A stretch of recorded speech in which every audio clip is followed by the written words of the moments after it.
One possession regardless of the outcome. No good.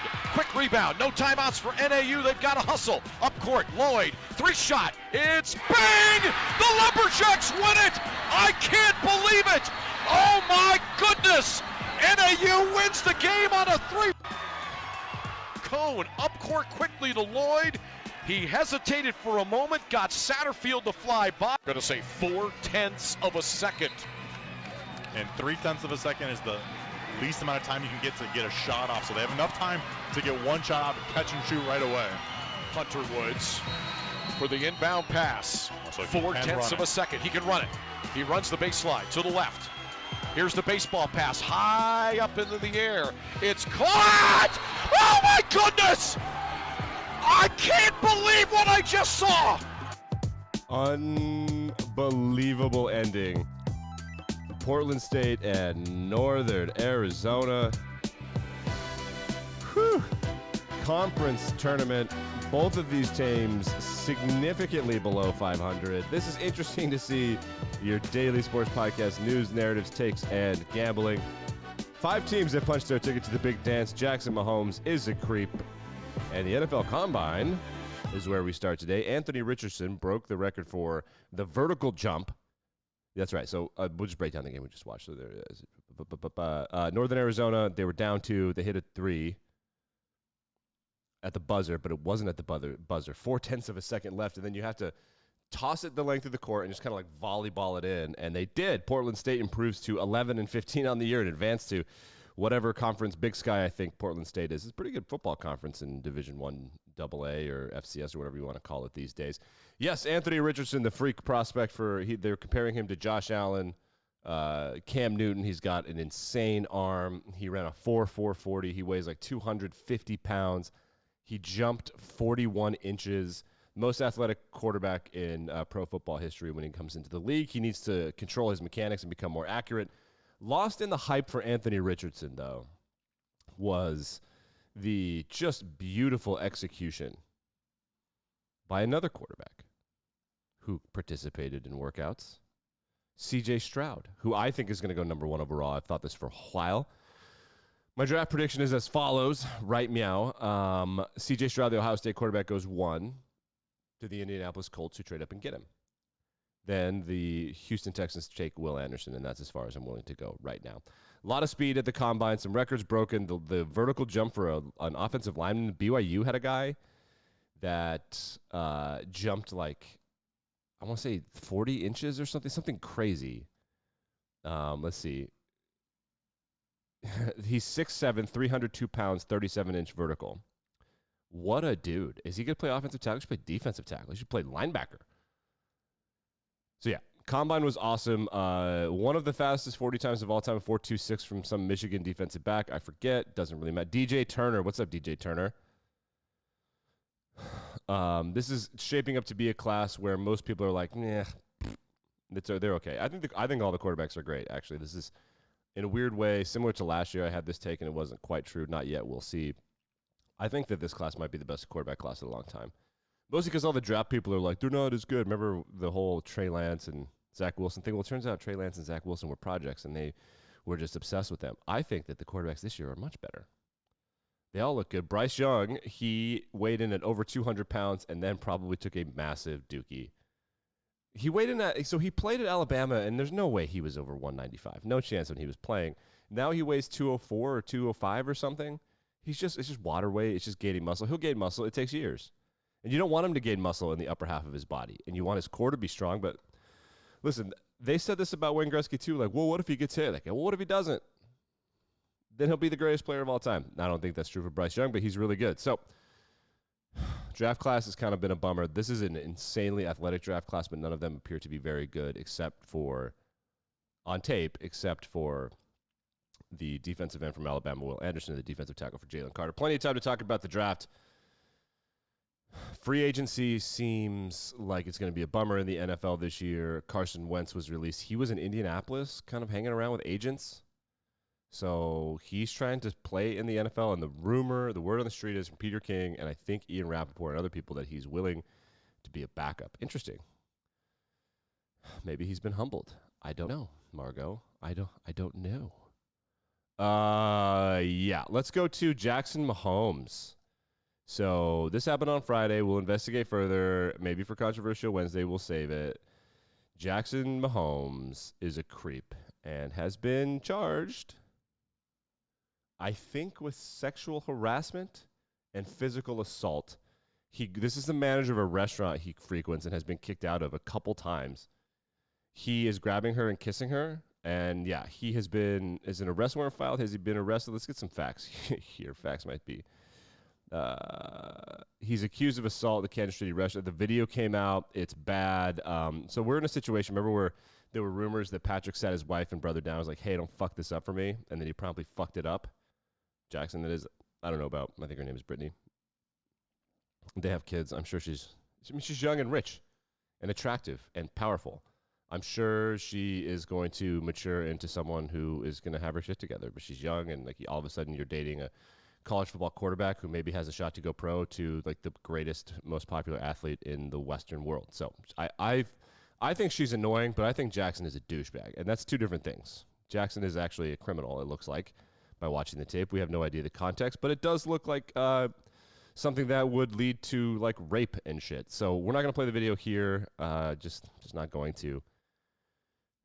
So we'll look into this deeper, but I imagine we're going to have a thing where Patrick is like actually kicking him out and cutting him off. Like, because Jackson, they're from Texas. Jackson lives in Overland Park, Kansas, which is a suburb of Kansas City. So I think this is going to be a thing where, and the Chiefs are going to be like, yeah, you're not welcome in the team facility anymore. I think this is going to be weird. Alas, we move on, as does America. Yeah, Antonio Brown is rapping on this stage. Check this out. You got a fucking football, throw that shit, I'm open. Yeah. Okay then, another one. AB, we in LA, right? Oh! Caught it with one hand. Hey, put that shit on. Time that Bruh. Tough look for the people. Could you imagine being like really into the EDM and DJ scene, and then here's Antonio Brown? Duke beat North Carolina on the road. It's that rivalry to me is just not as aesthetically pleasing when it's at North Carolina, so I kind of watched it, but I kind of really didn't. North Carolina authorities were ready for the North Carolina people to come out and party, but they lost. North Carolina, the preseason number one, will probably become the only preseason number one in the history of the Associated Press poll not to make the NCAA tournament. They are not ranked. They got beat by Duke. Duke, all of a sudden, playing some pretty good basketball. The rivalry is kind of boring. I just don't think it's just not doing it for me anymore. That's just my opinion. But it's just, I love watching it when it's at Duke because it's so small and the court. There's something about the wood at North Carolina and Kentucky and Carolina. They all have these generic arenas. They just look like, hey, look, an arena. Cameron is fun. That's my take, and I'm sticking to it.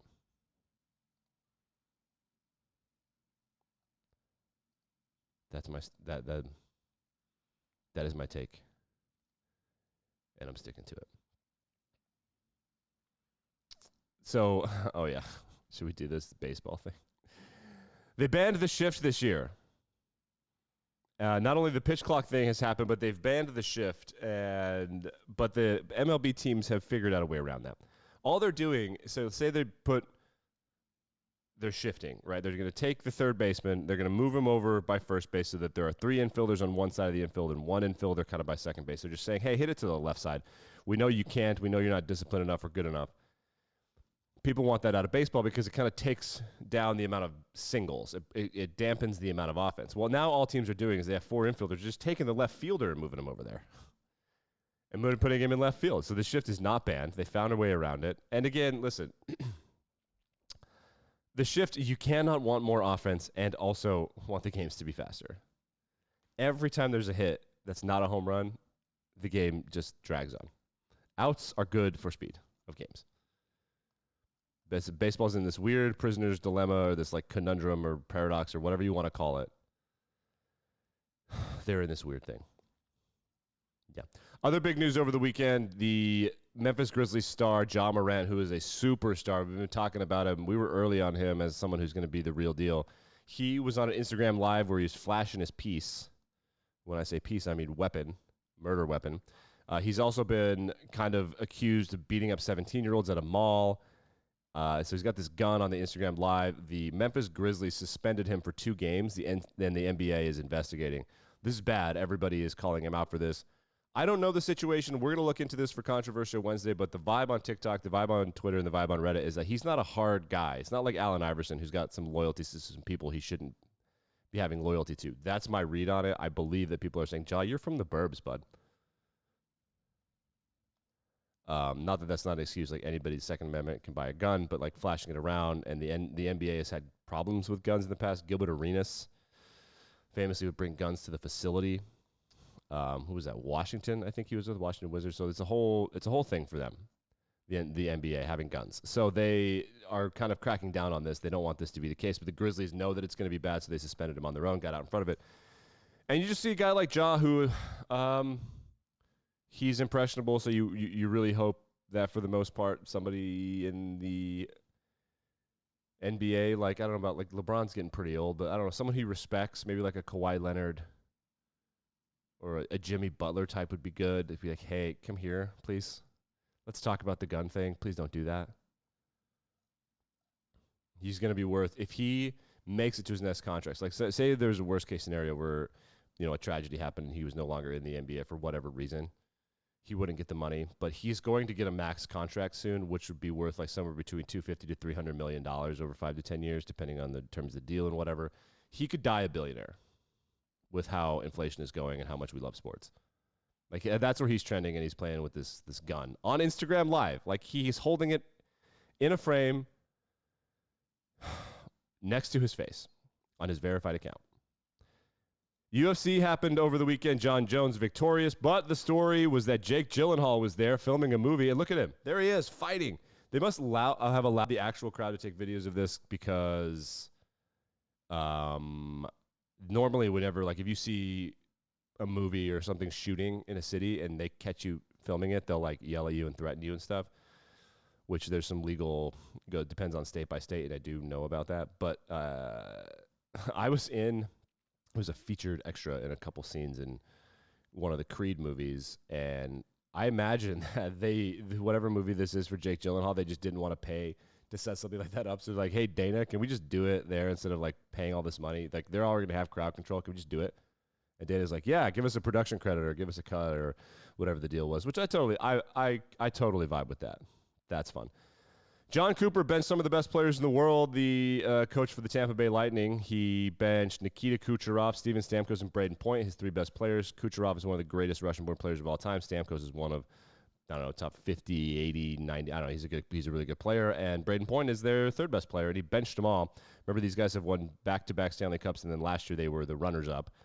So it's just good coaching, and he knows he can do whatever he wants. Speaking of the National Hockey League, as we come down the stretch, here is Mikko Rantanen, the Finlander, in Dallas, getting his ass kicked in the second period. He points to the crowd who's giving him a hard time, and he's like, yeah, check out my Stanley Cup championship ring. What's up? I love that. Way to flex. And last hockey news, as we get out of here, over the weekend, the most important kind of thing happened, which is that 2 goalies in the IHL, the minor leagues. Askarov! We're going to get a goalie fight in Cedar Park tonight. Cedar Park. Here they go, Poirier and Askarov. Poirier with a couple of rights, and he takes him down. Drafted 174 picks after the first rounder. All right. Boy, there is a star in the making, pun intended. Remy Poirier.